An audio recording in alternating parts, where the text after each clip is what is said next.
If you read any research reports, you'll know that there is a problem between learning and development and senior managers in organisations, because senior managers don't believe that the learning and development team are necessarily aligned with business strategy, and we're constantly urged to make sure that there is a link between L&D and the business strategy of the organisation. Now, my name is Hoyle. I've worked in learning and development for 30 years and I'm chair of the World of Learning Conference.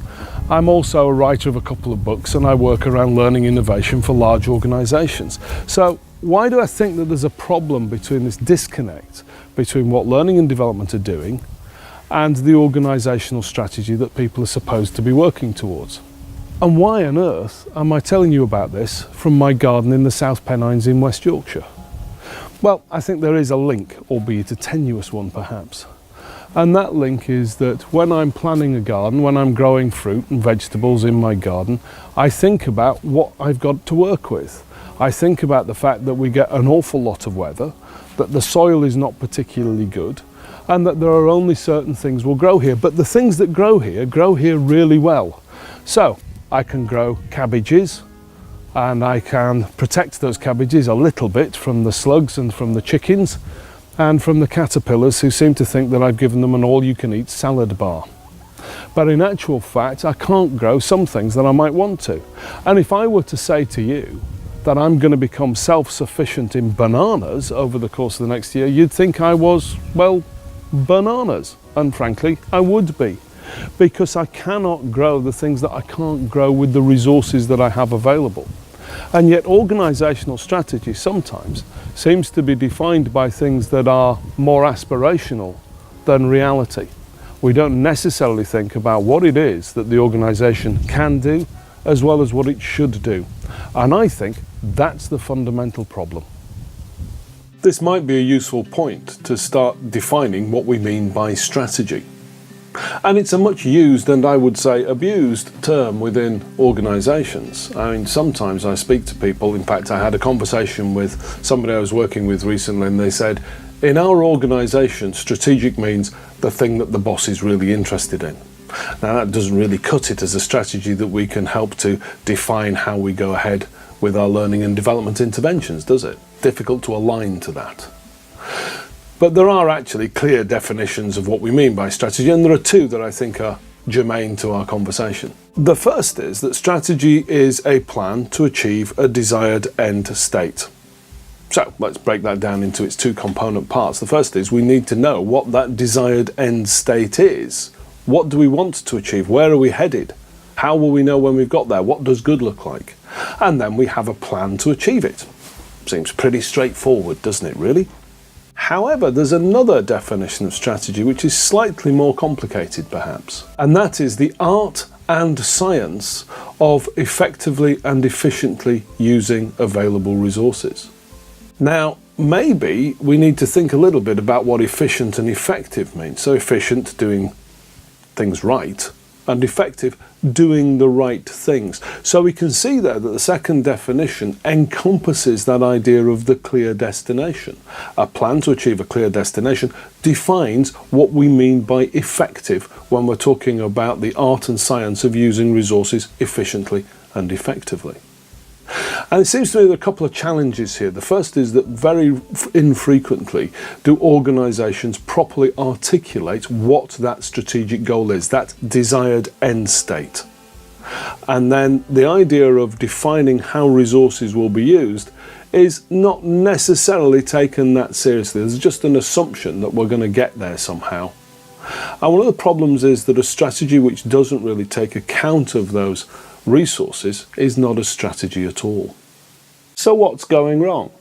Why do the people who occupy the C-suite and the senior management roles within organisations believe there is a lack of alignment between learning and development and the strategic direction of their organisations? How has that disconnect come to pass? In part, I think there are three reasons for that.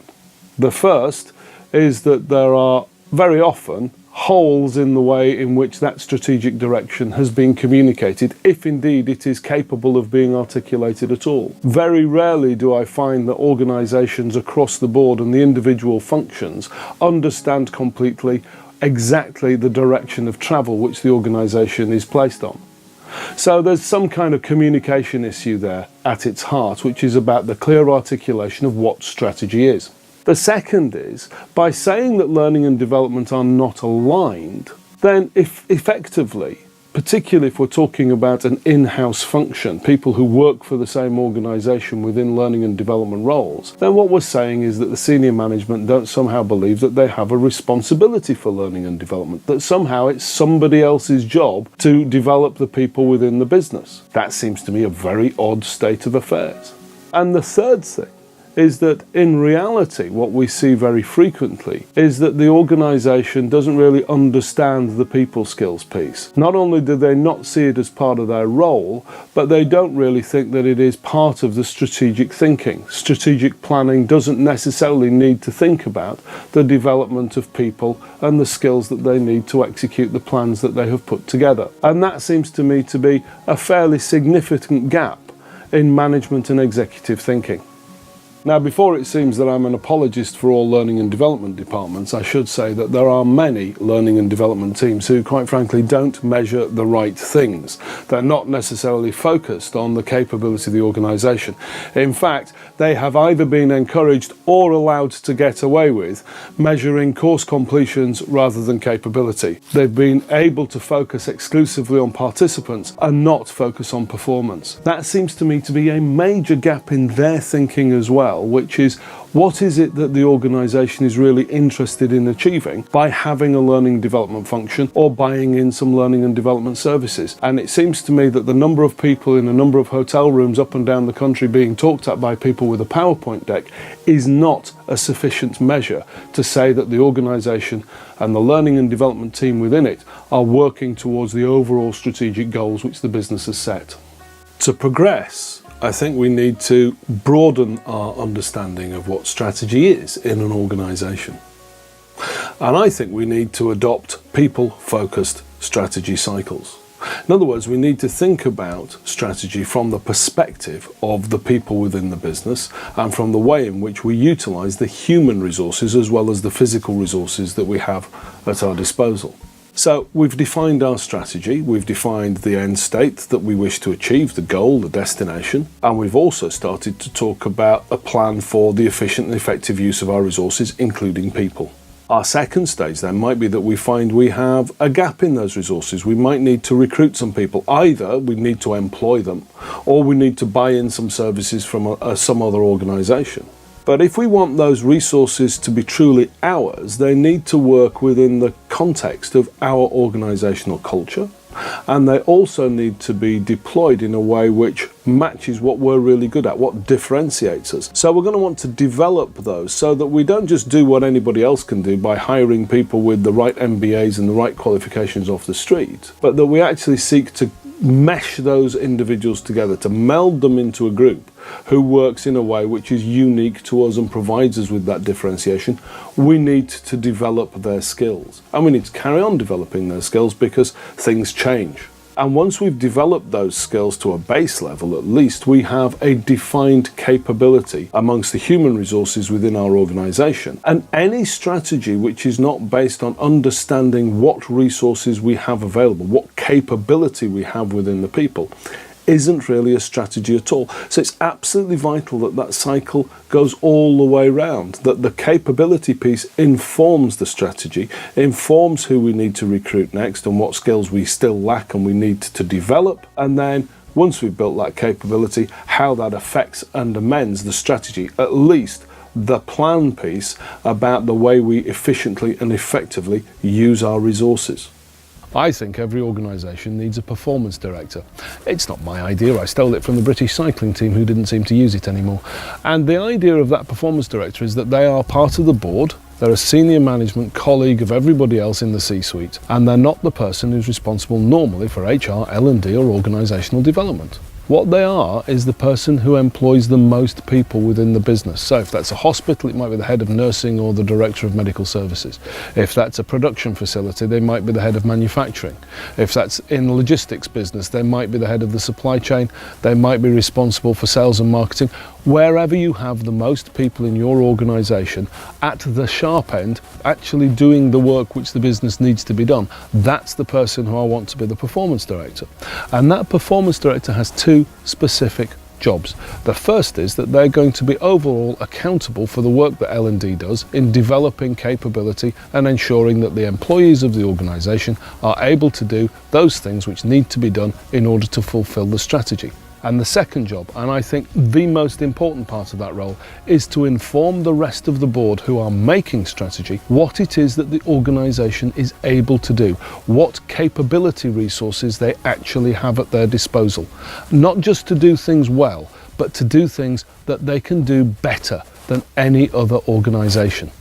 In order to bridge that gap, the performance director's role is to ensure that there are what I call performance journeys in place. And those performance journeys start with a destination. As any good journey does, we need to know where we're going and we need to understand when we know we'll get there. So we have a plan in place which says this is where we're heading, this is where we'll get to, but on its own, that's a massive thing, and it's too nebulous to help us plan any kind of learning and development intervention or to support people in improving their own skills and capability. We need to break that down into a series of tasks, and that's where the performance director instructs or requires the learning and development team, the HR team, the organisational development team to engage with the rest of the business, to speak to the functions at the sharp end, the people who provide the services, the people who look after the patients, the people who make the product, the people who sell the product and deal with customers. Those individuals need to have a stake in and a role in defining what the jobs are that they need to do to achieve this goal, what resources they have available and what resources they still need. And particularly what we're interested, of course, is the human resources, the skills, the capabilities of the people within the business. Once we've got to that point of defining those tasks and those steps, then and only then can we carry out some kind of needs analysis. And that needs analysis looks at where we're doing things well and who knows how to do this stuff already, and how we can leverage that existing capability to help the departments, the functions and the individuals who are not yet at that point of capability. And it also says where have we got gaps that are organisation-wide? Where do we have to plug some of the learning that people have had in the past in order to ensure that we have the skill set, the knowledge that was required, and fundamentally the capability to achieve the steps and the goals which will take us on our journey? When we've done that, we enter into a process of continuous assessment. Whatever learning interventions we use, whether those are formal or informal, whether we just ask somebody to share their knowledge or whether we design some kind of curriculum to help people make those steps, when we have put those activities in place, we will then carry out that continuous assessment, part of which will be based on the individual's experience things, trying things out, trying to innovate, do new things, coming back and reflecting on their experience. And without reflection, there is no true learning. So individuals need to be able to think about what happened, did it work, what are the implications in the future, what will I do differently from now on, what will I start doing, stop doing, do more of, do less of. Very simple questions once we're talking about a defined task, very difficult when we're talking about a nebulous future which is not clearly articulated. So once we've got to that point, where we are able to harness the reflection of individuals, and very often people are not keen to do reflection because they've been told through a learning styles questionnaire at some point that they're not naturally good at reflecting and therefore they can't ever possibly do it, which is of course bunkum. So we need people to think clearly about what they're good at, what they're not good at, what's working, what's not working, how they need to change things. And they need to be confident to ask us for support so that we can plan supplementary activity which will build on what skills people already have and give them additional capabilities in the future. And that action plan, which derives from that whole process, is really, really important. And it's really important that that action plan then drives accountability. So that rather than being passive recipients of what learning and development are doing, line managers and their teams are constantly being held to account for using those skills, for applying what they have learned, and from coming back from that experience and saying, actually, that didn't work quite as well as we hoped it would, can we try something else? They are held accountable for the investment which has been made in their capability development. And thus the cycle goes on. That journey starts again and we're continuously focusing focusing on the next new upland that we're going to visit as an organisation. So it's autumn. It's the time when we start to prepare the ground for next year's crops. And in a way, that's our strategy. We need to think about what's going to grow here, what we want to grow, what the destination will be for our journey. And then we need to put in the spade work, quite literally. We need to prepare the soil, we need to develop the beds, we need to plant the appropriate crops in the appropriate places.